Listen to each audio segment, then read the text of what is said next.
Feita a emoção desde que violenta e motivada por ato injusto da vítima, constitui atenuante, não excludente, tá, gente? Em qualquer delito compatível, influindo positivamente para a situação do réu na dosimetria da pena. Isso vai influenciar de uma forma positiva para o réu, tá? Em regra, tá? Em regra, se liguem nisso, né? Para uma possível diminuição.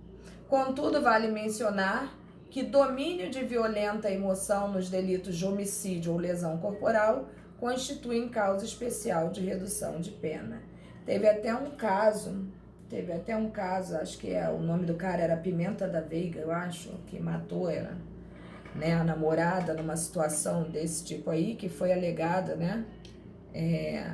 o uso de violenta emoção e paixão, não me recordo muito bem assim, mas sei que foi um critério adotado pela defesa dele, entendeu? E não excluiu a culpabilidade, mas levou a uma diminuição da pena. Isso rodou muito na mídia, tem uns 8 anos atrás, 10 anos, não, tem mais. Vocês nem pegaram isso não, porque vocês são todos novinhos. Vamos lá.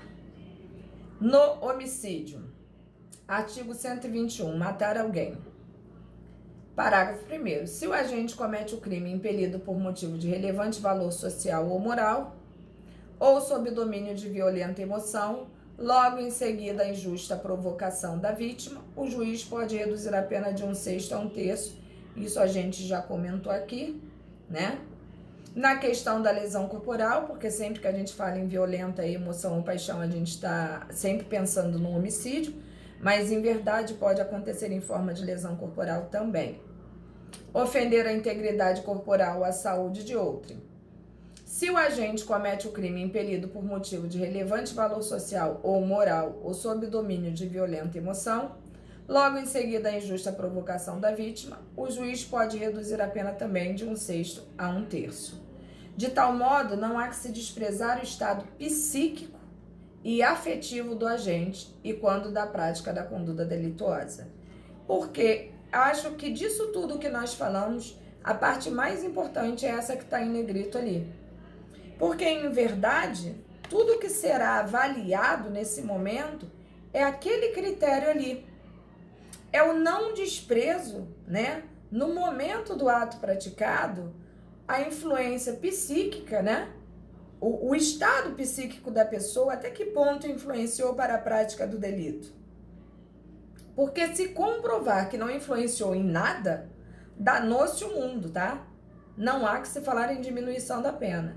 E por esse motivo a importância dessa avaliação psiquiátrica, tá? Sob forma de eu diria para vocês assim que é fatal e faz toda a diferença a um laudo psiquiátrico referente ao momento daquela pessoa, do ato praticado, tá? E provavelmente isso se perpetue por algum tempo ainda na vida da pessoa, o estado, o ânimo psíquico dela em relação ao ato praticado. E, obviamente, esse tipo de laudo, esse tipo de parecer, só um profissional da área pode dar.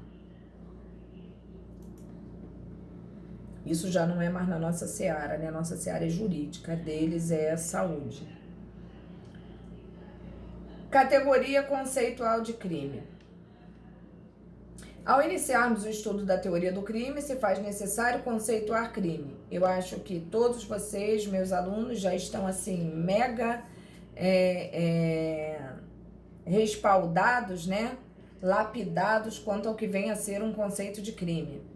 Não há na lei penal conceito para o instituto jurídico de crime, tendo sido deixado a cargo da doutrina a sua conceituação. Então, nós sabemos que existe um conceito formal e um conceito material de crime. E que nós já deixamos muito claros, né, que na lei de introdução aí ao Código Penal, né, nós vimos que aos crimes se aplicam, né, as penas mais pesadas de reclusão e detenção, e as contravenções, pena de prisão simples e multa. Então, o conceito do nosso código é muito genérico, né? Na verdade, ele vem conceituando a pena, ele vem informando a pena, não é nem conceituando a pena. Quando, na verdade, ficou realmente a cargo da doutrina, né, esse conceito do que vem a ser realmente o crime. Como já colocado aí para vocês, né, o conceito formal tem como ponto de vista, né, e ponto de partida a própria lei, aquilo que está positivado, né? Tem como ponto de referência a lei. Crime é fato humano que viola a lei. Crime é uma conduta contrária ao direito a que a lei comina uma pena.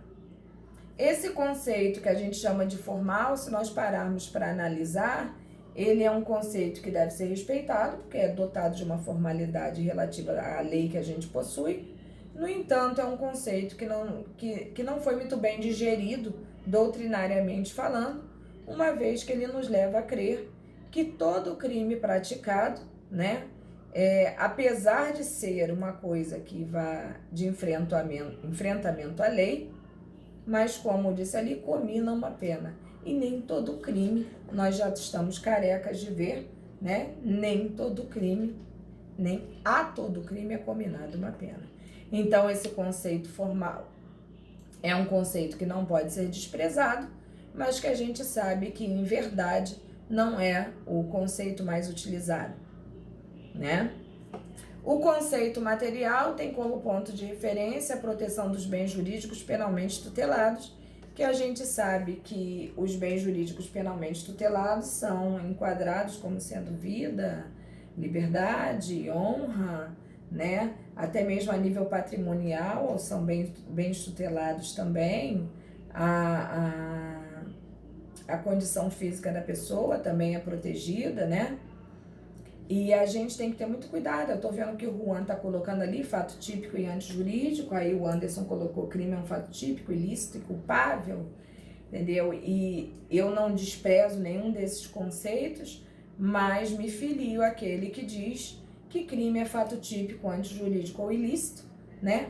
Podendo ser culpável, tá? Porque a culpa, na minha concepção, eu já expliquei isso a vocês, né? Eu sigo uma corrente doutrinária em que a culpabilidade é um dos critérios de aferição, de penalização ou não, mas também não abro mão e não condeno ou questiono as pessoas que utilizam qualquer outro tipo de conceito, porque todos eles têm um embasamento jurídico, né? Então a gente tem que respeitar, ainda que minoritariamente, a gente tem que respeitar, né? Ah, professora, então é fato típico, antijurídico, podendo ser culpável? Beleza.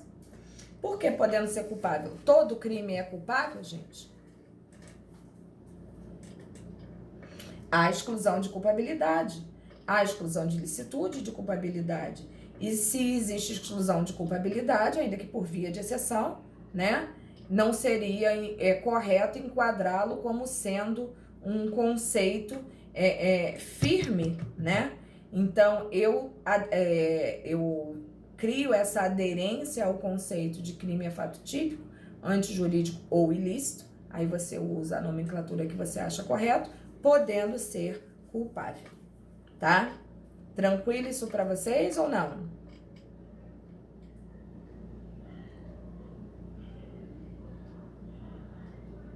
Beleza. Então, vamos lá. E aí, o conceito material nos diz que crime é a conduta humana que lesa ou expõe a perigo um bem jurídico protegido pela lei.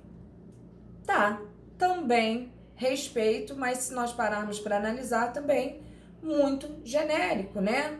Muito superficial. E aí vem os conceitos analíticos de crime que nós já vimos, já estudamos em Pena 1 e que isso eu acho que eu cheguei a castigar vocês com isso, né? Porque tem a explicação aí do fato típico, né? Que é aquilo que está tipificado na lei, que está no nosso código, a partir do artigo 121, né? Onde começa aí a nossa parte especial, né? E começamos logo com o homicídio. E tudo que ali está tipificado pode ser enquadrado, encarado, pode não, deve, né? Ser encarado como fato típico, né? Antijurídico, por quê? Porque leva em consideração a conduta humana que contraria aquilo que lá está, a própria lei, né? Então, pode ser antijurídico ou ilícito. Aí a escolha é de cada um de vocês. a culpabilidade, né, que está ligada à evitabilidade da conduta, e é um juízo de reprovação feito para o agente, né, pelo agente, em face daquela criatura, em função de não ter evitado o fato, embora lhe fosse possível fazê-lo. Então a gente tem que ter muito cuidado, porque a culpabilidade ela é encarada, em sua maioria doutrinária, como uma situação de um juízo de valor em relação à aferição e aplicação da pena, tá? E a punibilidade, que é a possibilidade que o Estado tem de punir o infrator, né? É aquilo que a gente chama de jus puniendi. Então, a gente tem que ter em mente que apenas o Estado, né, pode praticar o ato de punir por via, né, em regra, do direito penal, que é a única parte do direito que permite realmente esse tipo de punição. Bom, temos aí o primeiro conceito analítico de crime, que eu acho que não cabe a gente ficar lendo, uma vez que eu já expliquei isso para vocês, né? Que eles conceituam que crime seria o fato típico, antijurídico, culpável e punível, e nós já discutimos essa situação. O segundo, que atesta que é crime, é fato típico, antijurídico e culpável, né? E o terceiro aí, que vai falar que crime é ação típica e antijurídica. Olha bem, após a reforma do Código Penal ocorrida em 1984, nossa lei penal passou a adotar esta teoria surgida na Alemanha, idealizada por este cara aqui, né, que a gente diz que gerou realmente uma influência muito grande. Aliás, eu diria para vocês que a justiça, né, o direito na Alemanha é um direito ainda muito pesado e que gera influência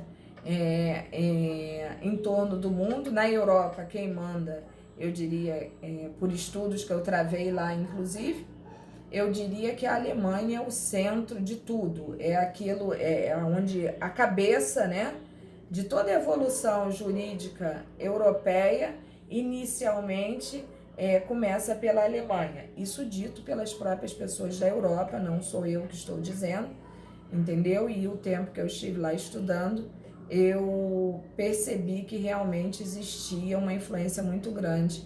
E essa influência foi trazida para nós aqui, né? Não somente em relação a esta situação ali, mas se nós pararmos para analisar o princípio da proporcionalidade, da razoabilidade, isso tudo tem um cunho de fundo alemão. Tá? Isso é muito interessante, né? Porque isso é uma coisa que trouxe um equilíbrio, juridicamente falando, para nós, só veio para somar, né? Vamos lá.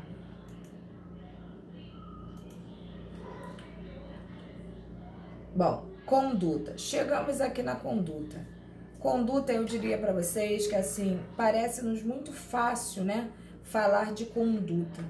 Poxa, conduta, que coisa, né, a gente falar de conduta. Pois eu diria para vocês que quem não entende conduta não pode sequer falar em direito penal.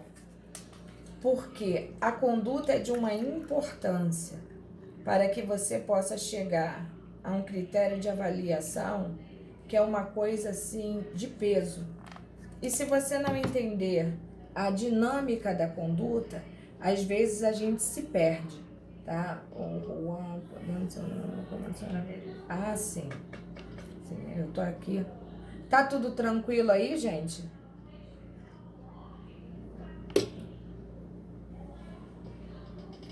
Bom, o que eu quero... Ok, beleza. Bom, para a gente entrar nessa questão da conduta ali, eu tenho que ter em mente que meus alunos têm consciência do que não vamos entrar nos tipos de dolo, não vamos entrar nos tipos de culpa, mas eu quero que vocês me digam se é claro na cabeça de vocês essa questão do dolo e da culpa. Que uma, ela existe, funciona e é perpetrada, né, no caso da culpa, por negligência, imprudência e imperícia, né? E no dolo não, existe um querer, uma vontade embutida, né, na ação que você tomará. O Juan até tá bem colocando ali ação ou omissão, e nós vamos ver que a gente pode praticar crime também por ação ou por omissão, mas que por uma situação, eu diria, é muito complicado eu falar isso para o aluno, mas eu tenho certeza que a turma é de fácil entendimento. Até mesmo a omissão, se você parar para analisar, né? Porque crime a gente pratica por ação, por via de exceção, por omissão. Mas se vocês pararem para analisar, quando a gente se omite, existe um querer embutido nisso aí. Em regra, né? Existe um querer. Eu me omito porque eu quero. Por quê? Se for, eu me omiti porque eu não sabia. Bom, então você não se omitiu, porque se você não sabia, não há que se falar em omissão, né? Então, se a gente parar para analisar, até a omissão é um querer. E se nós pararmos para analisar mais profundamente ainda, a omissão é uma ação. A gente tem mania de falar por uma ficção jurídica que a omissão é uma falta de ação, né? É um deixar de fazer o que você deveria ter feito. Entendeu? Mas se a gente parar para analisar, até para se omitir, tem que haver um querer. Então vamos tentar desvendar o que realmente existe por trás da conduta e qual é a importância da conduta para o crime. Uma vez que todo crime, via de regra, é ação. E tudo que está positivado no nosso código é um verbo. Matar, roubar, furtar, estuprar. Tudo que lá está positivado é verbo, porque todo verbo é uma ação. Então, esclareçam na cabeça de vocês que, via de regra, é assim que ocorrem os fatos, tá? E que a gente vai ver que até mesmo a omissão é uma forma de ação. Por quê? Eu não fiz aquilo ali porque eu não quis. Eu me abstive, mas em verdade, o parar, eu já acionei alguma coisa aqui, ó. Milene Valença, né? Poderia me dar um exemplo de omissão? Poderia, Milene. Vamos supor que você consiga uma defesa muito boa de um cliente teu. E que eu tenho o costume de exagerar mesmo, Milena, que é pra gente não esquecer, tá? Então, veja bem, você ganhou um dinheiro muito bom nessa defesa, comprou um carro zero lindo, que era do seu sonho, tá? E você, quando mandou vir esse carro zero, você já fez o seguinte pedido à fábrica. Gostaria que o estofado do meu carro viesse todo em couro branco.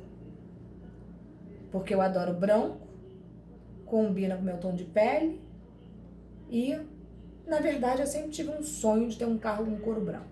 Beleza. Você passa num local à noite e observa que tem uma pessoa acidentada precisando de socorro.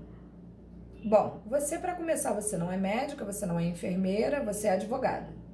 Então, você não tem obrigação nenhuma de tentar socorrer aquela pessoa a ponto de salvá-la com técnica de pessoas da saúde. Então, qual é o seu papel? Pegar um telefone, ligar para uma emergência, pedir socorro à polícia, sei lá, tomar a atitude que você acha que deve. Fato é que você não pode deixar aquela pessoa ali sozinha, morrendo à míngua. E aí, quando você vai fazer todos esses procedimentos normais, gente, que é de ligar para cá, ligar para lá, pede socorro, não sei o que, você percebe que tudo está falhando. E que só te restaria para salvar aquela criatura fazer o inimaginável, que é pegar ela, botar dentro do seu carro e levar para um hospital.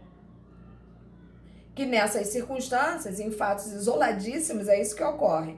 Quando não existe nenhum suporte local para determinada situação e você é a única coisa que existe, é isso que tem que ser feito, né? E você olha e fala assim, ah não, mas duvido. Essa pessoa sangrando do jeito que ela está, eu vou botar ela no meu estofado de couro branquinho pra manchar tudo? Não vou não. Isso seria uma omissão, Milena. Entendeu? Isso seria uma forma de você se omitir do dever que você teria que ter tomado de atitude e não tomou. Deu pra entender isso aí? Beleza. Vamos lá, seguindo aqui na conduta. Vocês estão muito coisados hoje. Coisados, gostou do termo? Prevaricação.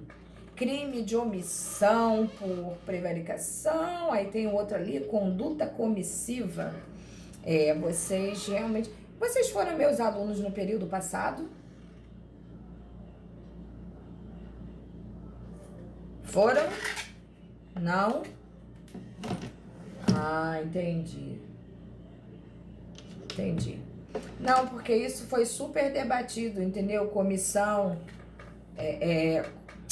a questão comissiva por omissão, entendeu? Por isso que eu tô na dúvida se vocês foram, mas isso não tem importância não, a gente explica, tá?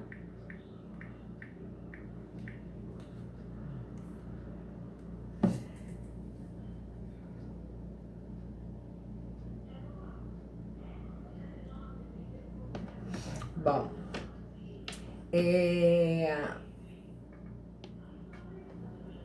só um momentinho, por favor, que eu tô esperando aqui abrir o meu material aqui. Quanto à questão da prevaricação aí, ô Camila,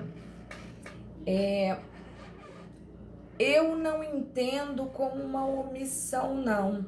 Eu entendo mais, isso é entendimento mesmo, tá? Eu entendo mais como uma má fé, né? Quando a pessoa tinha que praticar certo ato que não pratica, às vezes até por uma questão de conseguir ganhar tempo, né? Então, eu não vejo como uma omissão, sinceramente, não vejo. Acredito até que tenha uma certa discussão quanto a isso, entendeu? Que alguém levante esse tipo de coisa aí. Mas na minha concepção não colaria, não. Entendeu? Porque a prevaricação, ela se dá geralmente por ato de servidor público, né? Quando ele tem a obrigação de tomar certas atitudes, cometer certos atos, né? Que a pessoa deixa passar. Eu não vejo como uma omissão, não. Porque geralmente essas coisas acontecem por um interesse qualquer. Entendeu? Então eu acabo até entrando noutra seara nesse sentido aí. Mas, volto a falar, tem gente que vai levantar isso aí, essa possibilidade. Na minha concepção, não. Mas vamos seguir aqui. Bom, então a conduta aqui, ó, comportamento humano voluntário, positivo ou negativo, finalisticamente dirigido. Entendeu? O que seria uma conduta positiva ou negativa? Quem saberia me dizer aí o que seria uma conduta positiva ou negativa?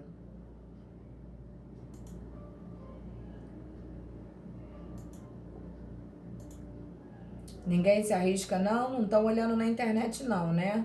Porque eu queria ver realmente a concepção de vocês do que se parece isso aí. Fazer ou não fazer. É isso aí.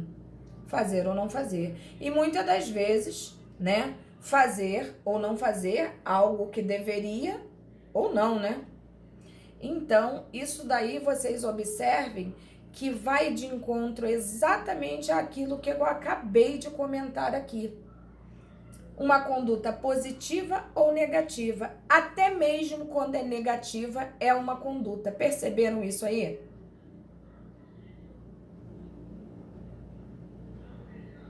Perceberam? Pois é.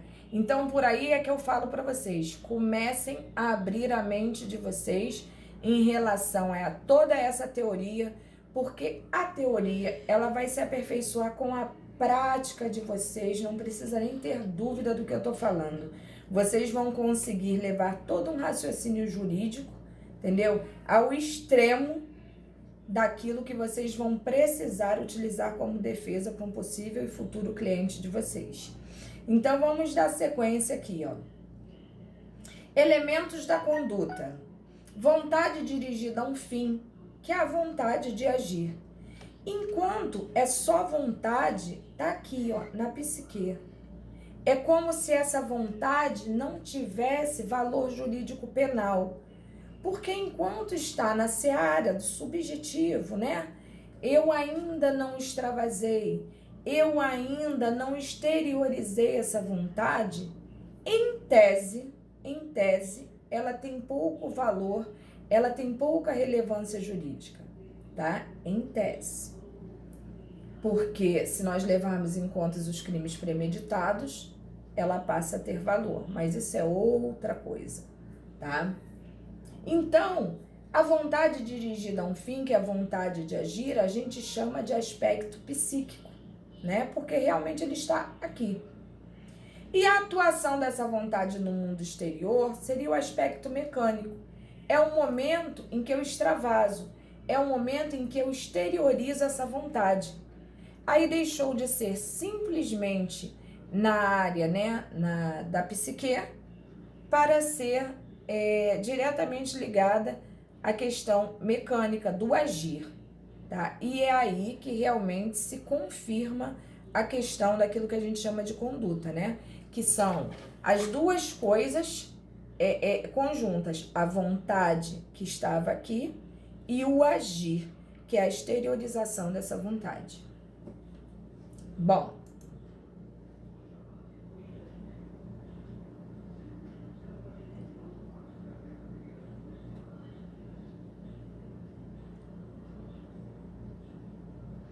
como é que tá colocada aí essa apostila de vocês, gente? Diz aí pra mim, depois dessa página aí, o que que vem. Entra agora a exigibilidade de conduta diversa. Tá, beleza. Que seria o terceiro quesito, né? Beleza. Então, vamos lá. Só se vai estudar a exigibilidade de conduta diversa se a pessoa tem imputabilidade e potencial conhecimento da ilicitude, que são os 3 requisitos para quê, gente?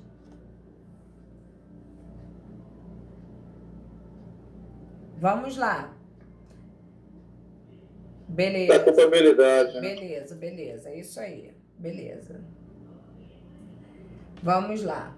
É a exigência que o Estado faz de que a pessoa não pratique o crime. Entretanto, o Estado não exigirá conduta conforme o direito em 2 situações disciplinadas no artigo 22 do CP. Olha aí, ó, o artigo 22 do CP cuida da inexigibilidade de conduta diversa, uma vez que a gente está falando da conduta, né?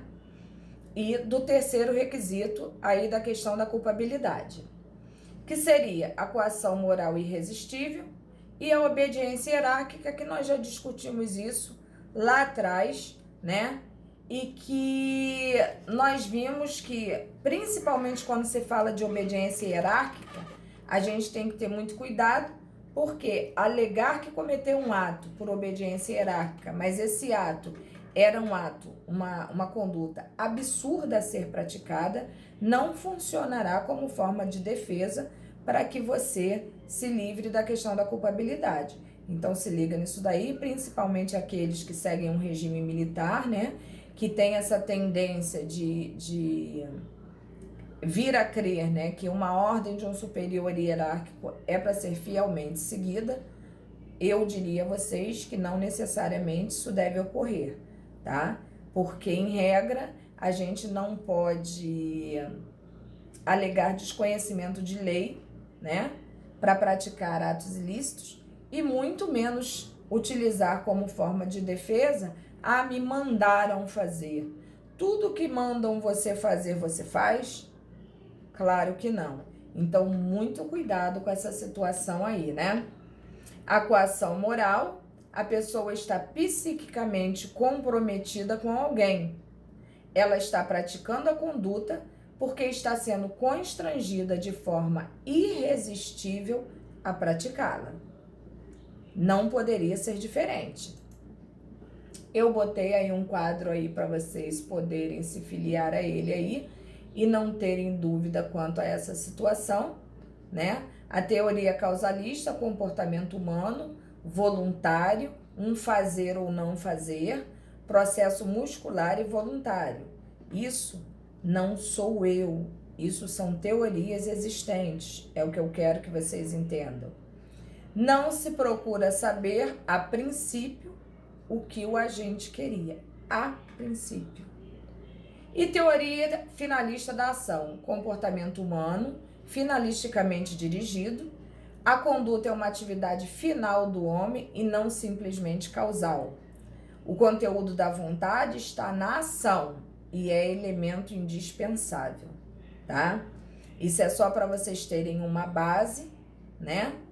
A teoria causal eu coloquei uma observação aí para vocês. O principal defeito desta teoria é dissociar a conduta realizada no mundo exterior da relação psíquica do autor, deixando de analisar o conteúdo da vontade. É meio complicado, né? Você deixar de analisar o conteúdo da vontade. Acho isso complicadíssimo. Se é a vontade, inclusive, que vai dizer se o ato praticado por você, né, pode ser considerado doloso, culposo ou qualquer outro critério a ser analisado. A teoria causal não diferencia a conduta dolosa da conduta culposa, como eu acabei de falar para vocês, pois não releva qualquer indagação sobre a relação psíquica do agente para com o resultado. Então, essa teoria aqui é uma teoria que é um pouco mitigada, tá? Quanto ao dolo e a culpa, em direito penal, segundo a teoria finalista da ação, o dolo e a culpa, dolo é um dos elementos da conduta que compõe o fato típico. Caracteriza-se pela vontade livre e consciente de querer praticar uma conduta descrita em uma norma penal incriminadora, geralmente uma das situações da qual a gente vai encontrar dentro do Código Penal, né? Em direito, assim como o dolo, a culpa é um dos elementos da conduta humana que compõe o fato típico. Todo crime praticado, via de regra, tem que ser por uma motivação ou por outra.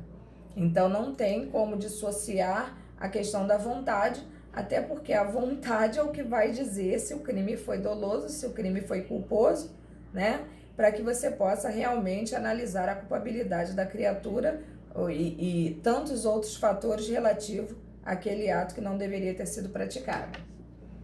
Formas de conduta, aqui nós vamos analisar de forma mais minuciosa a conduta, né?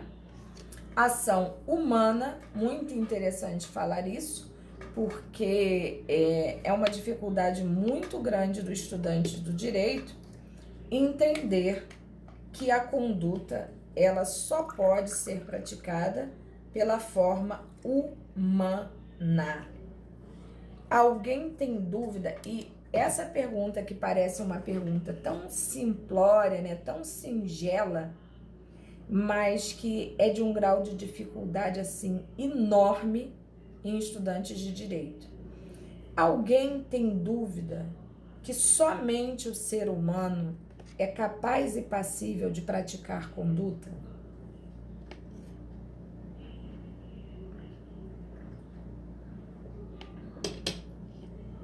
Não. Tá, beleza. Isso já é um grande começo. E se, por acaso, um pitbull estiver com o seu dono passeando na rua